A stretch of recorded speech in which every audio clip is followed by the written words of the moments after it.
Yo, what's up, guys? NazUFC. EA Sports are dropping an update for UFC 5 tomorrow. Finally, we're getting gameplay updates. We're getting alter egos and 4 new fighters. So it says it here: 7 alter egos and 4 new fighters coming to UFC 5. So there's Paddy the Baddy, Paddy Pimblett, UFC 304 alter ego. I was at this event. One thing I noticed straight away when I seen this earlier is the hairstyle, guys. He had dreads. He didn't have that hairstyle. So hopefully, when this drops, it's not got that hairstyle because that would be silly. That's not how he looked like. They've just changed the shorts. But yeah, let's carry on. Patch 1.12 goes live tomorrow with 4 new rostered fighters. Gameplay fixes made to the lead hook block counter mechanic, guys. I'll explain what that is later on. And an issue that previously allowed the body crane kick to track side lunges. I'll explain that too. We've also addressed an exploit that allowed players to view their opponent's selected fighter before starting an online ranked match. So this line here, right, can mean a lot of things. At first, I thought it was the exploit where you can see who you match, like the actual player, like his gamer tag, before you actually got into the match. I'm aware of that exploit, but I've spoken to a few of my friends and they've given me other points and reasons, and I'll explain what that is later. Don't worry, this will all pop up again in this patch notes. In case you missed yesterday's announcements, we've unveiled the winning alter egos from the first, keyword first, guys, so they're going to be doing more votes. UFC 5 alter ego community vote. If you guys don't know, Conor McGregor, DC, Charles Oliveira, and Rampage Jackson, I think it was Rampage, got selected, so they are the winners. I don't know when they're going to be dropped though, so that's up to EA. When we started these blogs, we stated that we wanted to provide you with transparency and on what we're working on to deliver on that transparency. Here is a look ahead at some alter egos and new rostered fighters coming to EA Sports UFC 5. So this transparency thing, right? I don't really care about it. I'd rather them keep it a surprise and just drop it like they usually do. Why have they got to like leak it? I mean, I don't know. What would you guys prefer? Wouldn't you just rather it be like fucking dropped? But yeah, they've basically told us all the alter egos that are going to be dropping. So tomorrow, August 7th, we're getting the Orange Shorts Paddy, just him alone. Then basically a week after, we're getting a Ultimate Fighters alter ego edition with Leon Edwards as a separate one, with the green shorts. He's already in the game, but they're going to turn him into an alter ego. But this is cool, to be fair. This isn't bad. We shouldn't really be sleeping on this, but we're getting Forrest Griffin, Diego Sanchez, Rashad Evans, Ultimate Fighter edition as, alter egos. And, hopefully they have good stats.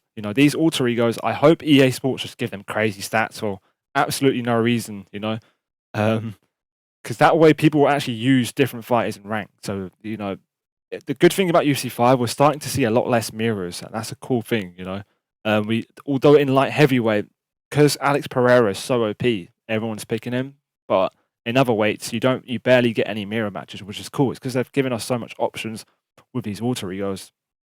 So I do like that.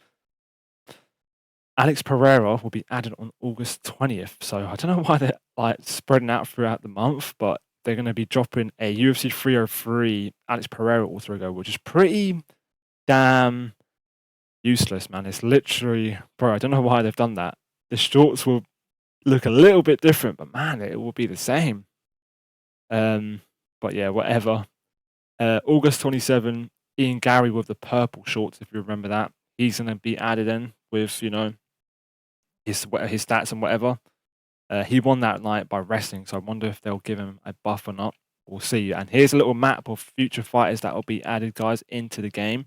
So August, we're getting Peyton. I know this guy. He's super interesting, by the way. Like, I watched a documentary on him, and he was like, bro, he's just good at everything he does. He's good at skating, like skateboarding. He's good at like gaming, streaming, and he's good at fighting. He knocked out his opponent recently, like fast, didn't he? So he's good. I know this guy here, I've seen him fight a few times. He's serious, I don't know who these two are. I know this dude here. I've seen highlights of him. He's pretty funny. And I don't know who the rest are, to be fair, guys. I must be a casual, man. But yeah, Peyton, he's going to be added. And here are the fighters that are being added. So we've got this chick, this brother, Peyton, and this serious dude. So they're the fighters that are being added, guys. Here are the patch details for patch 1.12 going live tomorrow at 10 a.m. PT, which is 6 p.m. in the UK time, I believe. It's always around that sort of time anyways. And and there'll be no downtime. That's cool. Right, guys, finally, gameplay updates. Fix an issue that made the special lead hook block counter too slow and allowed opponents to partially block it in some weight classes. So when they say some weight classes, they mean the bigger weight classes, because I've noticed that it doesn't work in the heavier weight classes. Definitely works in the smaller ones like featherweight, bantamweight. But let me explain to you what the counter is. So I'm going to give you guys a scenario. It's quite a complex counter punch. You're Conor McGregor, you're in the southpaw stance, you're fighting Khabib, he's in the orthodox stance, right? So you've got to be in the opposite stance for this to work, right? So I'm in southpaw, I've got my right hand up, which is my lead side. If Khabib throws a hook and it hits this side of my face, right, his lead hook, I can quickly throw a hook just before his hook lands on my block. And the game will basically do this thing where if I input it right and I time it right, it will wait until Khabib's hook lands, and the game will like automatically execute a hook counter for me. And it's like, bro, it feels so good when you pull this off. But Marshall Mind has made a video on this in the past. Super good counter. I basically stole it from him. And man, sometimes the counter doesn't work in the bigger weight classes like light heavyweight, heavyweight, and bro, like imagine pulling that off with like Alex Pereira. Would be crazy. And yeah, so they're gonna fix that. I'm going to make a tutorial on the block hook counter in the future. Don't worry, it's going to be part of one of my future videos, and that I'll better explain it in that. But that's basically what it is.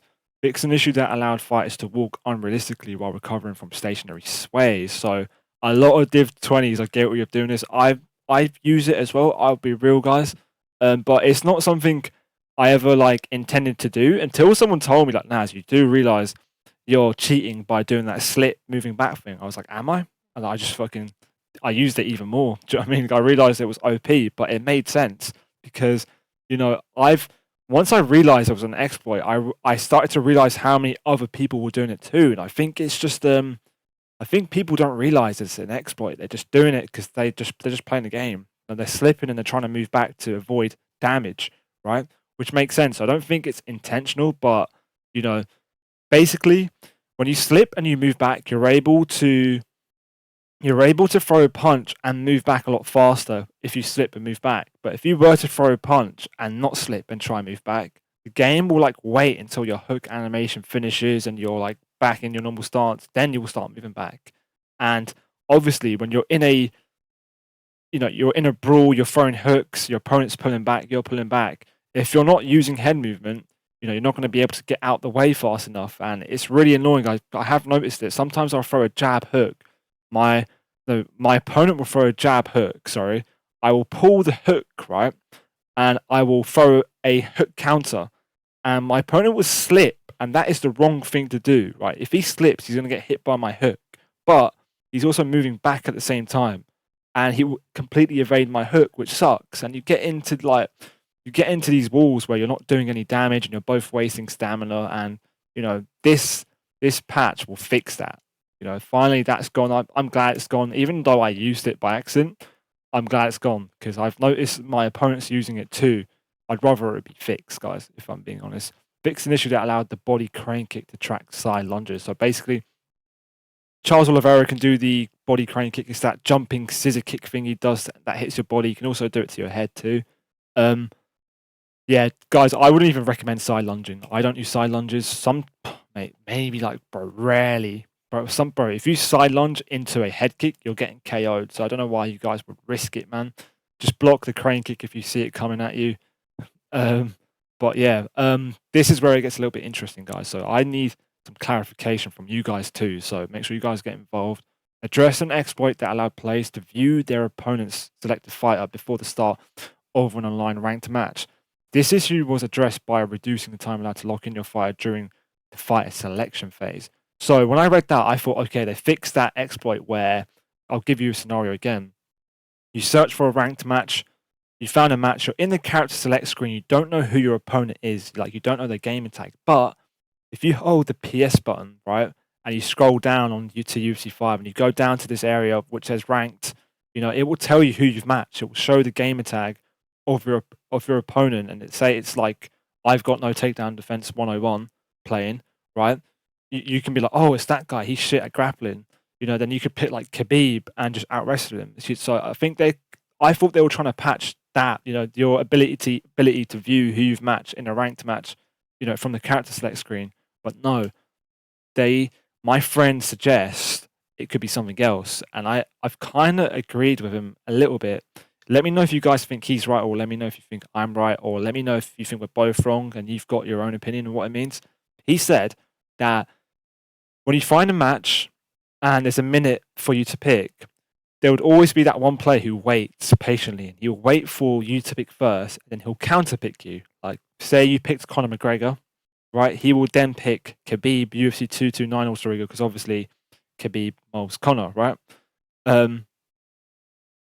And with that logic, he's basically saying that if they reduce the lock-in time to 10 seconds, that will add pressure. So you search for a match, you've got your weight class, okay, it's lightweight, pick your fighter in 10 seconds. You're not going to be waiting around to see who he picks, because he might take a couple seconds to pick, and then boom, you don't know who to pick. You're like, oh fuck, he's picked, whatever. Like, who do I pick now? And you might take too long trying to find the fighter, So I think it's gonna encourage people to just hurry up and pick and not think about who your opponents picked. Maybe it could be that. I don't know. It's worded badly. Maybe EA have just typed this wrong, and they weren't on about fighter and they were on about player more. Who knows? But yeah, you guys let me know what that is, what that means in the comment section below. And guys, let me know your general thoughts of this update. EA Sports have finally given us a gameplay update. They haven't given us much, right? But they've finally gone back to giving us gameplay updates, because they've skipped gameplay updates for about 3 months now, right? And we finally got it. And yeah, they've been dropping a lot of alter egos recently. I wouldn't mind seeing a pause to the content side of the game, and they just strictly focus on gameplay. What would you guys think about that? Because they've dropped a lot of stuff. I think once they've dropped this McGregor 205, alter ego, and DC and all them lot, I think they should just focus on gameplay more and just stop doing content shit for a bit. That would be cool. But or they could just do both. that would be ideal. But yeah, guys, drop a like on this video, subscribe for more content. I'll see you guys in the next one. Peace.